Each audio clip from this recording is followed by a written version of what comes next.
안녕하십니까. N라인 TV 강령입니다. 저번 시간에 이어서 이제 마지막 세 번째로 북한은 생명 공동체인가, 그리고 중국은 운명 공동체인가란 제목으로 또 유튜브 하겠습니다. 지난 시간까지는 이제 왜 문재인이 북한이 생명 공동체라고 했나 하는 것에 대해서 쭉 이제 그 민족 개념과 함께 정치적 로맨티시즘을 들어서 18세기 독일에서 창궐했던 그 정치적 로맨티시즘과 그 전파 일본 식민지 한국 뭐 이렇게 해서 이제 소위 한반도의 좌익들이 갖고 있는 정치적 사고가 상당히 그 정치적 로맨티시즘에 물들어 있다는 것을 강조했습니다.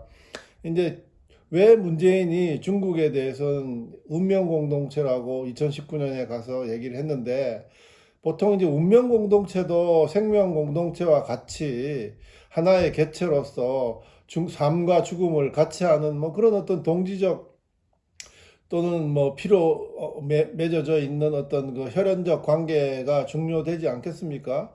근데 그럼에도 불구하고 친중 정책을 써서 그다음에 뭐 사드 배치도 반대를 하고 뭐 여러 가지 이제 그 소위 그 일본과 미국 관계에 대해서 한국 대통령으로서 상당한 골탕을 먹이는 그런 아주 반대한민국적인 외교 안보 정책을 많이 쓴 대통령인데, 왜 중국에 가서 홀밥을 하고 뭐 수행했던 뭐 기자 중에 얻어 터지기도 하고 그런 어떤 홀대를 받았을까 하는 것도 의문이 남기도 하죠. 뭐 주야장천 그 한국의 좌익들은 중국을 숭배하면서 무슨 뭐 말 잔등에 똥파리라든지 뭐 태산 밑에 개울이라든지 동산이라든지 뭐 이런 식으로 중국을 거대하게 섬기면서 이제 한국에 대한 위치를 잡았는데, 그럼에도 불구하고 왜 시진핑이 문재인을 그렇게 홀대하고 그 남한 정권에 대해서 거리를 두는 그런 것을 했을까요? 그것은 지금 이제 뭐 지난 시간 끝에 좀 얘기를 했습니다만은, 천하 중심인 중화 사상의 세계의 중심이 되는 중국이 갖고 있는 관념 때문에 그렇다고 보여집니다.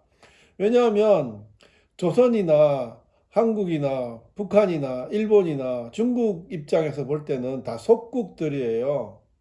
그러니까는 시진핑이 트럼프가 처음 집권했을 때 미국에 가서 트럼프한테 그 속마음을 다 얘기한 거예요. 한국은 예로부터 중국의 속국이었다 얘기해요. 그러니까 중국 사람들의 생각은 속국인 거예요, 한국이. 그리고 북한은 그 백두혈통의 그 소위 역사적 민족적 전통성을 갖고 있고 같은 사회주의 공산주의를 하는 혈맹 관계에 있기 때문에 북한에 대한 그 처우는 훨씬 한국보다 낫죠. 그런 한국 대통령이 소위 그 듣보잡 같은 존재가 대통령이 돼 가지고, 사실 문재인이나 조국이나 뭐 이재명이나 운동권 서열로 치면은 아무것도 아니죠. 그 좌익들은 그 계급 논리에 굉장히 민감하고 그걸 굉장히 크게 칩니다. 이 듣보잡 같은 대통령이 와가지고 운명 공동체라니, 운명 공동체라는 것은 중국과 한국이 동격인 경우에 생각할 수 있는 그런 관계 아닙니까? 그러니까 당연히 시진핑으로서는 이 친구가 겉으로는 중국을 숭배한다 그러고 저렇게 하는데 뭐 속으로는 뭔지 딴짓을 하는 것인가라는 상당히 폄하하면서, 그다음에 좀 그 이들의 정신 세계를 의심하는 그런 부분도 있었죠. 그럴 만도 합니다. 왜냐하면 문재인이 정권을 잡자마자 지금 참 그 우리 저 윤석열 대통령과 지금 우리 보수 우파 정권에 대해서 좀 섭섭한 것은, 보십시오. 박근혜 대통령 탄핵과 함께 정권을 잡자마자 24개 정부 부처에 전부 적폐위원회를 설치해가지고, 특히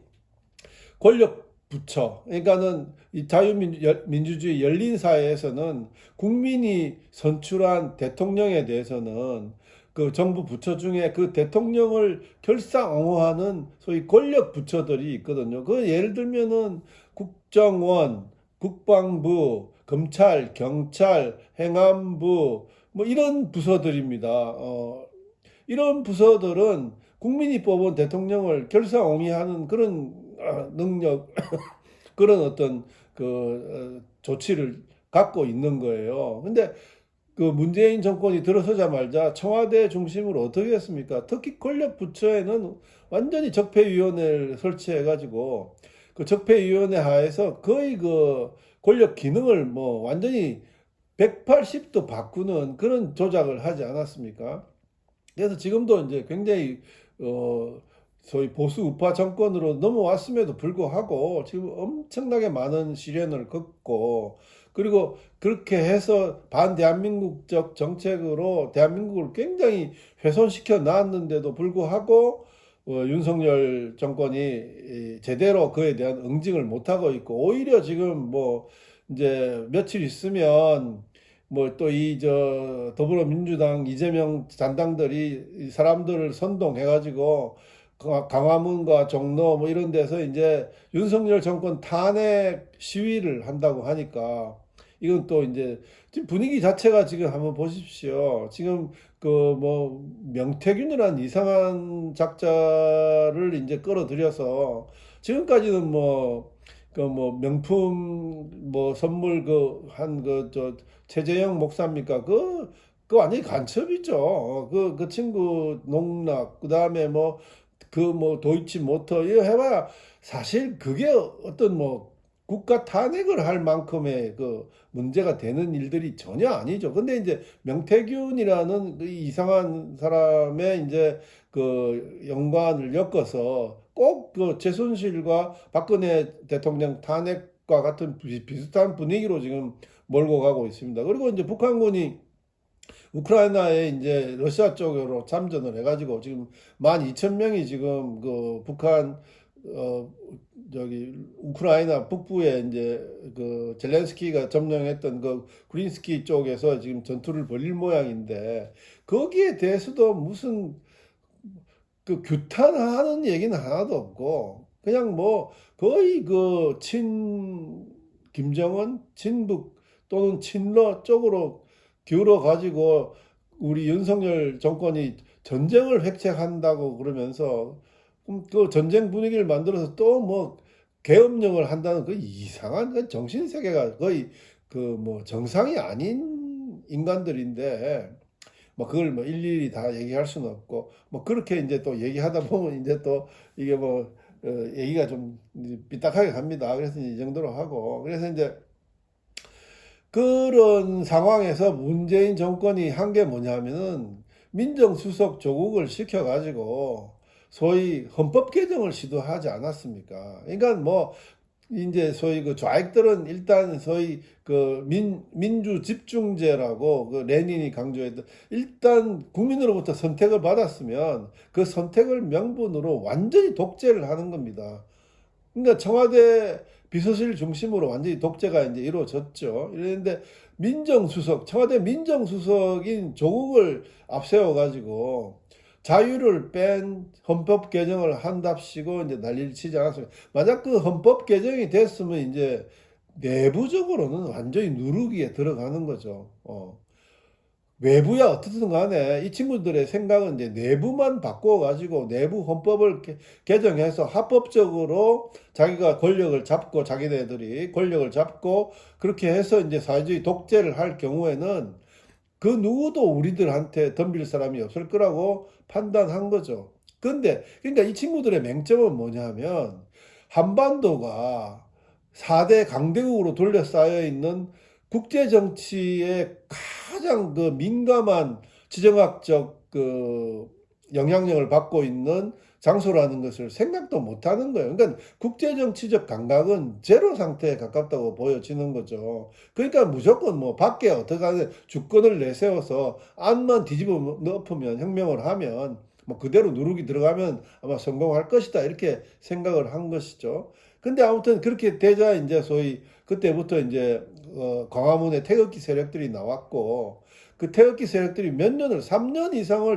강화문에서 굴렀어요. 그런 어떤 자유우파 애국 시민들이 있었고 그 다음에 또 웃기는 문제는 뭐냐면 6.25 전쟁을 치렀던 북한은 굉장히 뭐 엉터리 같고 이상한 소리만 하고 뭐 상대에 대해서 뭐 아주 맹렬한 욕만 퍼붓는 그런 존재들이 아니라 북한은 외교부서는 외교부서, 국방부서는 국방부서에서 평생을 봉사를 합니다.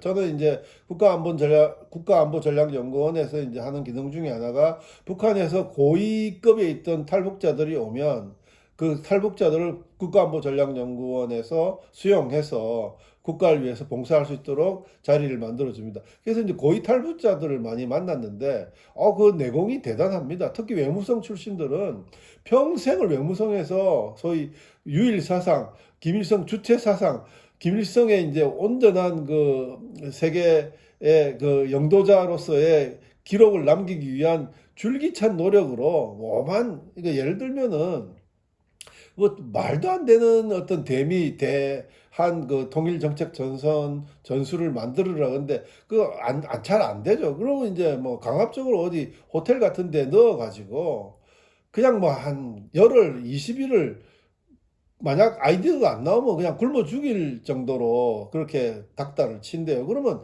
사람이 참 신기한 게 이 사람의 능력이 있는 거예요. 그렇게 열흘, 20일을 그렇게 억압받으면서 쪼임을 당하면 뭐 좀 특별한 아이디어가 나오는 거예요. 기발한 아이디어가.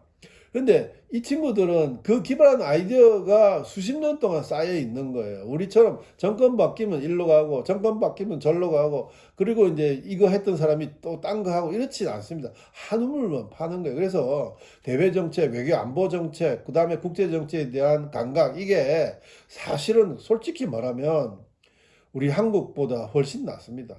특히 그리고 중국 같은 경우에는 뭐 존 미어샤이 뭐 시카고 대학 그 학자가 얘기했듯이 강대국이에요. 초강대국이에요. 초강대국은 어떤 뭐 사회 공산주의 체제 일당 독재 체제를 한다 하더라도 그 디시전 메이킹 정책 결정 시스템이 굉장히 합리적입니다.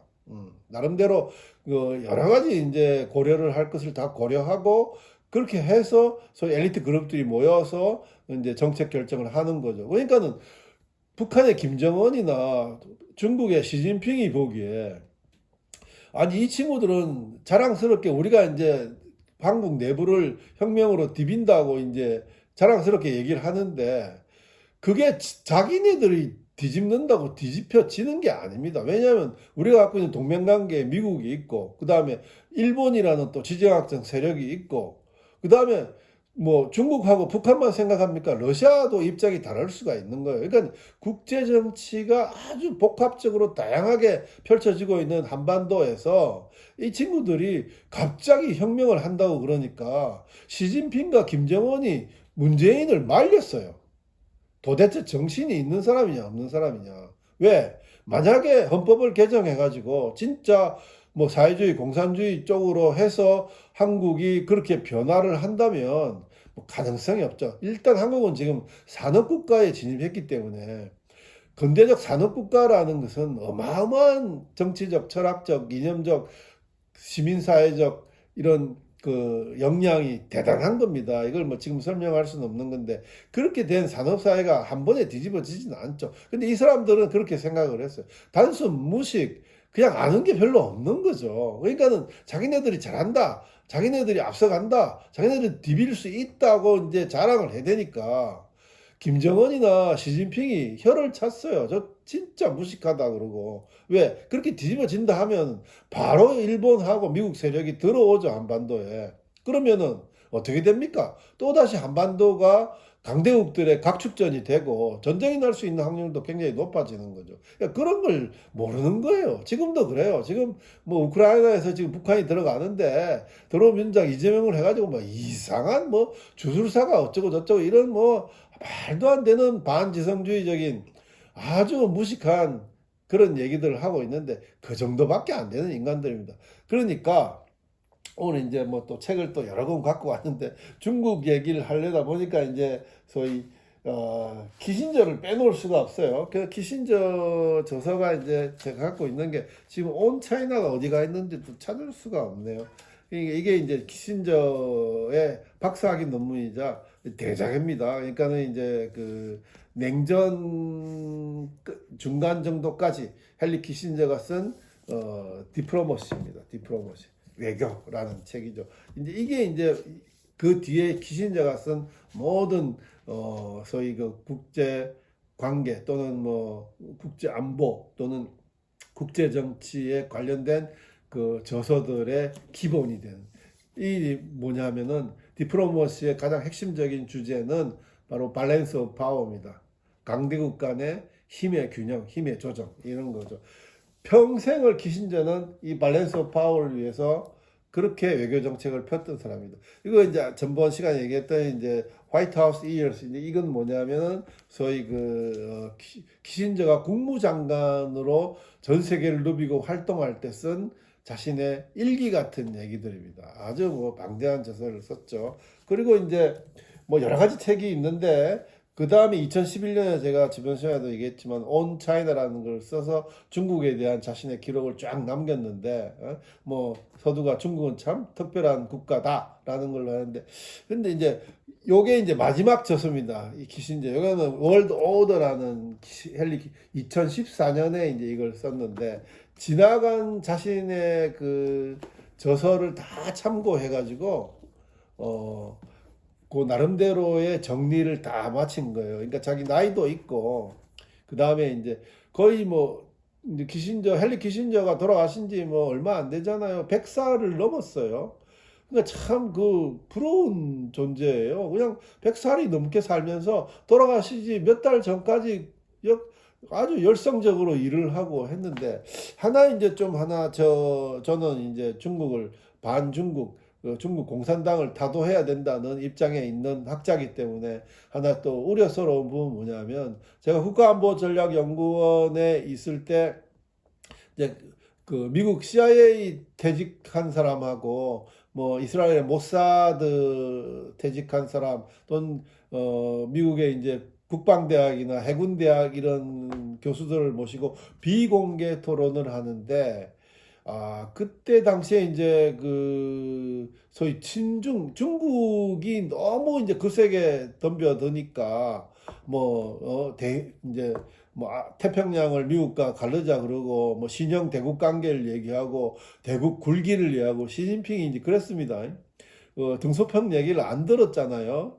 그냥 도각양이하면서 숨죽이고 계속 살아라. 언제까지 진짜 실력과 힘을 견딜 때까지 참 등소평이 뛰어난 사람이죠. 그런데 이제 지금 시진핑이 마오쩌둥화 되어 갑니다. 그죠? 그러니까 이제 했는데 그 CIA 쪽에서 얘기가 미국 내 중국 정부의 돈을 받은 사람들 쭉 리스트를 얘기하는데 그러니까 친중 인사로 분석되는 이제 그런 사람이 있는데 재무부 장관 가이터너도 있고 헨리 키신저도 그 안에 들어가 있었어요. 그러니까 헨리 키신저도 뭐 상당히 좀 중국 정부로부터 지원을 받는 약간 구린 면이 있었지 않았나 하는 이제 생각이 들어서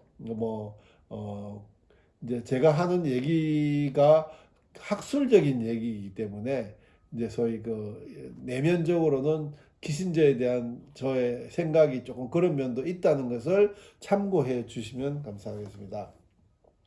그래서 이제 그런 면이 있었어요. 그래서 아무튼 중국이 이제 문재인, 조국, 이재명이 중국에 대한 생각은 고대 이제 인류사 쪽으로 해서 이제 제가 이 책도 갖고 왔는데 이제 Understanding Early Civilization이라고 캐나다의 맥길 대학이라고 있어요. 맥길이 캐나다에서는 제일 좋소. 캐나다의 하버드 대학이 있죠. 지금 뚜레도와 그 아버지 총리를 했던 뚜레도도 맥길 대학 출신입니다. 그러니까 캐나다 수상 중에 맥길 대학 출신이 제일 많아요. 맥길 대학의 이제 트리거 교수가 방대한 소위 그 인류 소위 문명이 어떻게 시작됐나, 국가가 어떻게 시작됐나 하는 거에 대해서 쭉 하는데 중국 파트가 이제 있습니다.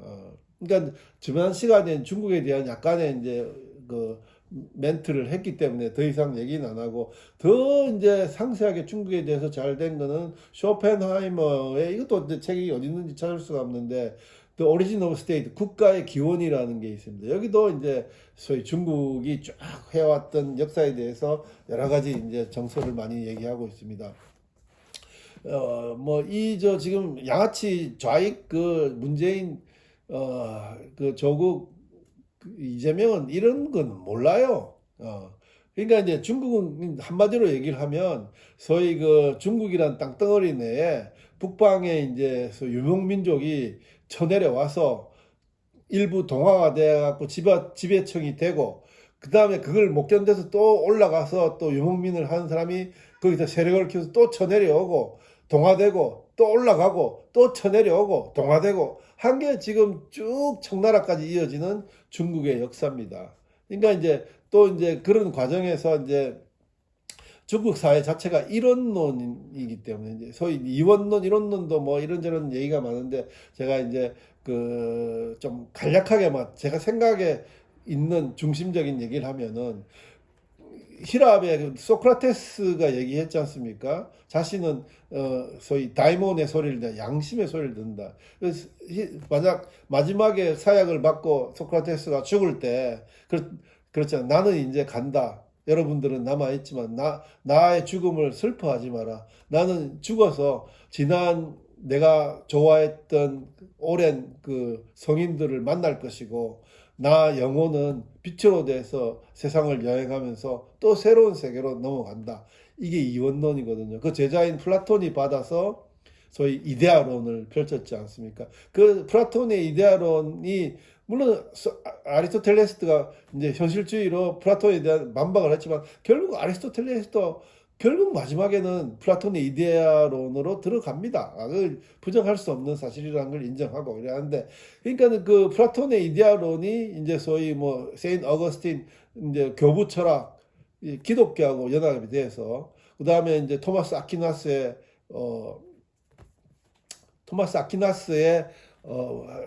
그 논리, 좀 생각이 안 나는데 무슨 철학입니까? 그의 이제 기독교 사상에 딱 접목이 되는 거예요. 그러니까는 이원론이란 건 뭐냐면, 그러니까 이제 영화 그러니까 이제 그 기독교의 이제 구교 신교의 갈등이 굉장히 많아서, 구교들이 이제 신교 위근호들을 잡아다가 다 죽이는데, 그러니까 여왕 마농이라는 영화를 보시면, 그 이제 그 마농의 결혼식 때 신교도를 초청해 놓고 캐톨릭 구교도들이 그냥 다 죽여버리는 거예요. 근데 신교 안 하고 구교를 하겠다, 얘기만 하면 살려주겠다 하는데도 스스로 죽음을 택합니다. 그 한국 사람 같으면 아마 100% 살짝 돌아설걸요. 내가 왜 죽어? 그냥 말만 바꾸면 되는데. 근데 그 신념, 왜? 현실에 자기가 귀족이든 왕이든 간에 현실에서 누리는 그 고통과 번민과 이런 세상에 주는 그런 것보다 하늘나라로 가고 싶은 거예요. 하늘나라에서 영생을 얻는 그런 어떤 삶을 사는 거죠. 그러니까는 서양은 그 이원론에 있어가지고, 지금도 뭐 기독교가 이제 상당히 뭐 쇠퇴하고 있지만, 서양 사람들 이름 자체가 다 기독교인 이름이에요. 매튜, 요한, 존, 다니엘, 데이빗, 다윗 왕, 그다음 뭐 조시, 이 다 기독교 성서에 나온 이름이, 엠마,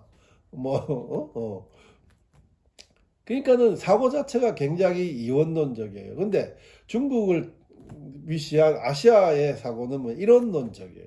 뭐냐면, 이 세상에 태어나서 이 세상에서 부귀영화를 다 누리고 누릴 거 다 누리면서 그렇게 사는 게 좋은 거다라는 거죠. 그러니까 권력을 탐해도 굉장히 막그 겉모술수와 이런저런 어떤 그 참 눈뜨고 볼 수 없는 그런 어떤 야비한 부분들이 많이 나타나는 것이고, 어떻게 하든지 목적을 위해서 자기가 다 그 가져가면 그걸로 되는 거예요. 그래서 이제 구체적으로 비교되는 게 뭐냐면, 서양 사람들은, 이원론적 사람들은 일단 죽으면 영혼이 분리되면 영혼이 다른 세계로, 하늘나라로 가기 때문에 육체에 대한 그런 미련이 크게 없습니다. 뭐 예를 들어서 뭐 전쟁 중에 이제 뭐 2차 대전 때, 1차 대전 때 많습니다만 구축함이 부셔져 가지고 뭐 수백 명, 수천 명이 그냥 매몰 물속에 되더라도 그걸 뭐 건지거나 그러지 않습니다. 그냥 그대로 둬요. 왜?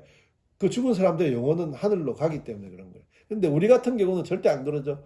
뭐 예를 들어서 뭐 이런 얘기해서 좀 안 됐습니다만 세월호 한번 보십시오.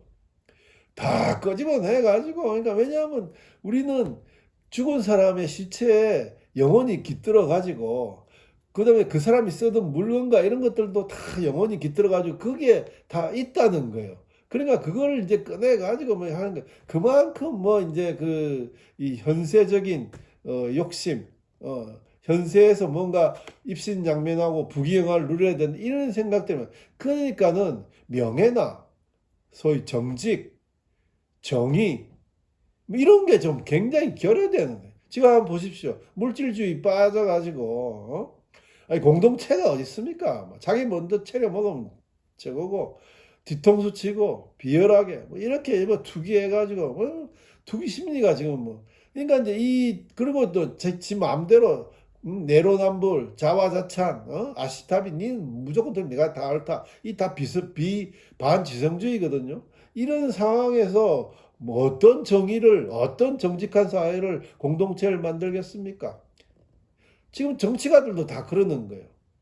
그래서 우리가 동양사회에서 받은 중국의 유산 중에 하나가 바로 이론론적 사고예요. 그래서 이제 또 이제 시간이 좀 많이 갔는데, 일단은 문재인이 얘기했던 중국에 대한 운명 공동체는 설명을 드렸습니다. 감히 네가 어디다 대고 우리랑 동격체로 나오느냐. 그 다음에 문재인, 조국, 이재명이라는 이 양아치 좌익들의, 무식한 좌익들의 반지성주의에 빠져 있는 이 야비한 선동가들의 내적 지식은 거의 뭐 자연 상태다. 아무것도 없다. 특히 국제정치적 감각은 제로다 하는 걸 또 말씀을 드렸고, 그 연장선이 지금도 이제 뭐 탄핵을 하겠다고 지금 이재명이 저렇게 떠들고 있고, 이들의 전체주의적 사고는 지금도 한번 보지. 이제 뭐 그래도 뭐 좋은 점이 있다면은 이 전체주의자들의 정신세계가 어떻게 작용하는가 하는 것을 지금 국회를 통해서 대한민국 국민들이 여실히 보고 있는다는 것이죠. 그럼에도 불구하고 뭐 물질주의에 빠져서 내게 뭐 나한테 이익만 되면 선악이 없다, 또는 뭐 이 좌익, 양아치 좌익들이 만들어내는 이익 칼텔에 넘어가 가지고 포켓에 돈 들어오니까 막 그것만 해도 뭐 충분하다, 그게 다다, 또 뭐 그러니까 이제 소위 뭐 그 포퓰리즘에 돈 준다니까 그거 뭐 넘어가고 이러면은 국가의 미래는 없는 거죠. 근데 그렇지 않을 거라고 봅니다. 지금 초위기의 상태예요, 대한민국이. 초위기의 상태, 안팎으로 초위기의 상태. 지금 국회에서 일어나는 일들을 한번 보십시오. 그 이제 뭐 저 한동훈하고 이제 뭐 친윤하고 이래 뭐 둘이 싸우다 하다가 이제 이게 이제 탄핵 모드 2로 들어간다고 보니까 이제 다시 이제 뭉치긴 하는데, 근데 그렇게 안 되죠. 지금 아스팔트에서 소위 학습 효과를 가졌던 뭐 정강훈 목사는 아스팔트 세력들도 있을 것이고, 그리고 고교연합이나 그 외에 사실 저 주변에 있는 좋으신 분들이 굉장히 애를 많이 써서 그 사람들이 그대로 남아있고, 그 다음에 이제 이 악령들의 모습이 다 많이 드러나 있기 때문에 이제는 거의 끝이 다 왔다고 보여집니다. 제가 페르낭 브루텔 애널 학파를 얘기하면서 역사는 자정 능력이 있다, 이게 틀림없는 사실이에요. 그러니까는 막 그렇게 오래 가지 않을 거라고 봅니다. 그래서 이제 모든 것이 정상화되고 이렇게 하는데 이제 고통스럽죠. 하지만 그 고통을 참아내는 인내력도 있어야 됩니다. 우리 자유애국 시민들만이라도 서로를 격려하고 서로를 북돋워 주면서 자기보다는 남을 위해서 헌신할 수 있는 그런 마음가짐으로 살면 좋은 세상 다시 옵니다. 그렇게 믿고 있습니다. 오늘은 뭐 여기까지 하고 이제 다음 시간에는 다른 칼럼 주제로 하겠습니다. 경청해 주셔서 감사합니다.